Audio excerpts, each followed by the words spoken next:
घटना लगभग 8-10 साल पहले की है। मेरी मझली बेटी तथा नागपुर के पास हिंग घाट में रहती थी। मुझे अपने लड़की की शादी में जेवरात एवं चांदी के सामान सहित बेटी एवं 6 महीने की दौहित्री को लेकर नागपुर से जयपुर जाना था। जयपुर की सीधी टिकटें ना बनने के कारण हम जीटी मेले से मथुरा एवं मथुरा से बस द्वारा जयपुर जाने का विचार कर रवाना हुए। सामान में 3 छोटी अटैचियां तथा 2 बैग थे। हम लोग दूसरे दिन करीबन 1 बजे मथुरा पहुंचे। मथुरा बस स्टैंड पर पहुंचे तो पता लगा कि आज किसी कारणवश बसें नहीं चलेंगी। बीच बीच में ये भी अफवाहें आ रही थी कि 1 घंटे बाद चलेंगी, 2 घंटे बाद चलेंगी। इसी उलझन में हम वहीं खड़े रहने की लाचारी थी। गर्मी भी इतनी तेज थी। लड़की को मैंने चाय नाश्ता करने के लिए कहा। वह पास में ही एक स्टॉल पर जाकर नाश्ता करने लगी कि तभी एक 20-24 साल का लड़का मेरे पास आया और बोला, जयपुर जयपुर पुकारने लगा। मैंने उससे रोककर पूछा तो वह बोला कि हम पैसेंजर छोड़ने मथुरा आए थे और अब वापस जयपुर जा रहे हैं। मैंने जाने की इच्छा व्यक्त की तो उसने हमारे पास सिर्फ 2 ही सीटें बची हैं, आप चाहें तो चल सकते हैं। उसने किराया भी बस जितना ही बताया। मैंने जैसे ही सामान उठाकर चलने को तैयार हुआ कि मेरी लड़की आ गई। उसे बात बताने पर यह बात उसे नहीं जची, लेकिन मेरी परेशानी देख वह चुप हो गई। पास ही एक टाटा सूमो गाड़ी खड़ी थी। उसकी बीच वाली सीट पर 3 आदमी पहले से बैठे थे। पूछने पर जयपुर जा रहे हैं ऐसा उन्होंने कहा। गाड़ी में ऊपर कैरियर नहीं था, अतः हमारा सामान पीछे की खाली जगह में रखकर हमें सीट पर ड्राइवर के पास बैठा दिया। भगवान का नाम लेकर जैसे ही हम कुछ दूर चले, 2 आदमियों ने हाथ देकर गाड़ी रुकवाई और पीछे हमारे सामान के पास बैठ गए। ड्राइवर गाड़ी धीरे चला रहा था। पूछने पर उसने कोई जवाब नहीं दिया। मुझे कुछ शंका हुई। जैसे ही मैंने पीछे देखना चाहा तो मेरी पिछली सीट पर बैठे तीनों आदमियों ने अखबार को इस कदर ले लिया ताकि मुझे कुछ दिखाई ना दे।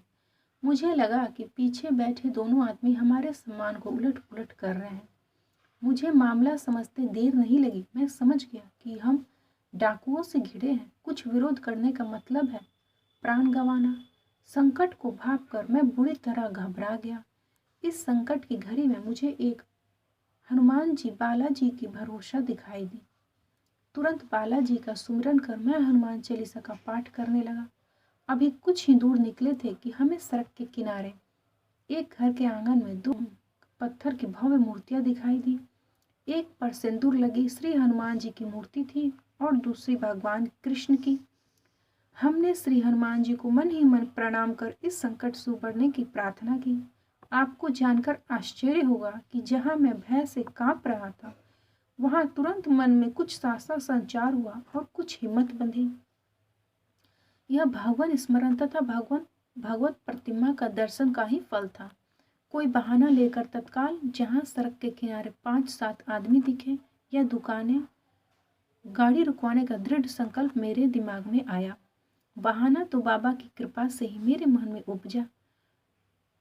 मुझे दूसरे सड़क के किनारे 2-3 दुकानें तथा कुछ आदमी दिखे। मैंने हिम्मत कर ड्राइवर से कहा, भैया जरा गाड़ी रोकना, बच्ची को शौच करवाना है। ड्राइवर ने मुझे खा जाने की दृष्टि से देखा, लेकिन बाबा की प्रेरणा से उसने गाड़ी रोक दी। जैसे ही गाड़ी रुकी, मेरी लड़की ने फौरन दरवाजा खोला और जोर जोर से बचाओ बचाओ चिल्लाने लगी। मैंने भी ड्राइवर से कड़क के कहा, देख क्या रहे हो, फटाफट सामान उतारो, हमें नहीं जाना। लड़की के चिल्लाने से वहां खड़े लोग भी गाड़ी के पास आ गए। इस घटना को बुरी तरह बौखलाए गए तथा धड़ाधड़ हमारा सामान पकड़ाकर तीव्र गति से गाड़ी को मोड़कर मथुरा की तरफ चल भागे।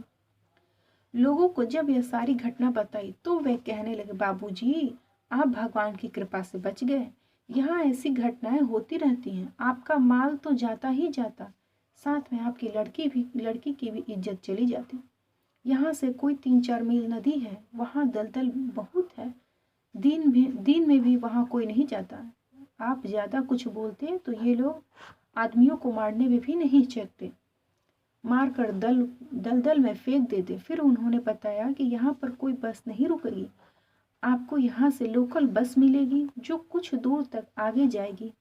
वहाँ से फिर आपको लोकल बस मिलेगी जो आपको भरतपुर बस स्टैंड तक ले जाएगी। भरतपुर से आपको जयपुर की बस मिलेगी। मेरा तो बुरा हाल था, भय से शरीर कांप रहा था। सोच ही नहीं पा रहा था कि कैसे भरतपुर पहुंचूंगा। नई जगह, यहाँ के आदमियों का क्या विश्वास, अगर वे डाकू फिर आ गए तो क्या होगा। इतने में वहाँ खड़े लोगों में से एक व्यक्ति हमारे समीप आया और कहने लगा, बाबूजी आप बिल्कुल घबराइए नहीं, मुझे भी भरतपुर जाना है, मैं आपके साथ चलता हूँ। ना जाने क्यों मुझे उसकी बातों पर भरोसा हो गया और मैं मन ही मन खुश हो गया। मुझे तो वह कोई देवदूत सा लग रहा था। थोड़ी देर में बस आई और उसने हमारे साथ चलकर भरतपुर पहुंचाया। इसे सहयोग ही समझे कि भरतपुर स्टैंड पर जयपुर की बस आई तथा जाने को तैयार भी हम थे। उन सज्जन ने तुरंत हमारा सामान बस में रखा और कहने लगे, बाबूजी जल्दी चढ़ो। जैसे ही हम बस में चढ़े, बस चल दी। जयपुर पहुंचकर सामान संभाला तो सब सही सलामत था। सारी घटना को देखकर लगता है कि सारा रक्षा कवच श्री हनुमान जी महाराज का था। मुझे आज भी मलाल है कि जिन देवदूत ने हमारी इतनी सहायता की, वे जल्दबाजी में आते जाते समय हम उनको ठीक से देख भी नहीं पाए। उनको धन्यवाद तथा कृतज्ञता के दो शब्द कहने की भी हमें शुद्ध नहीं रही। वे देवदूत जो भी हो, मैं उन्हें सरासर से हनुमान जी द्वारा प्रेषित उन्हीं का कृपा विग्रह मानता हूँ। आज भी उन्हें कोटि कोटि नमन करता हूँ तथा जीवन भर करता रहूँगा। इस घटना से हमें शिक्षा मिलती है कि चाहे आपको कहीं भी जाना हो, किसी के भी साथ जाना हो, लेकिन अनजान किसी भी जगह या किसी भी अनजान व्यक्ति के साथ आप बिना सोचे समझे नहीं चढ़े। ना किसी के गाड़ी में बैठे, ना किसी का दिया हुआ खाए, ना किसी के साथ जाए। इस घटना से तो आप बहुत कुछ सीख ही चुके हैं होंगे। यदि अच्छी लगी इस घटना से कुछ आपको जानने को नया मिला हो तो हमारे चैनल को लाइक, कमेंट, सब्सक्राइब करें। मिलते हैं एक ऐसी सत्य और रोचक घटना के साथ नेक्स्ट अगली वीडियो में। तब तक के लिए जय श्री राम।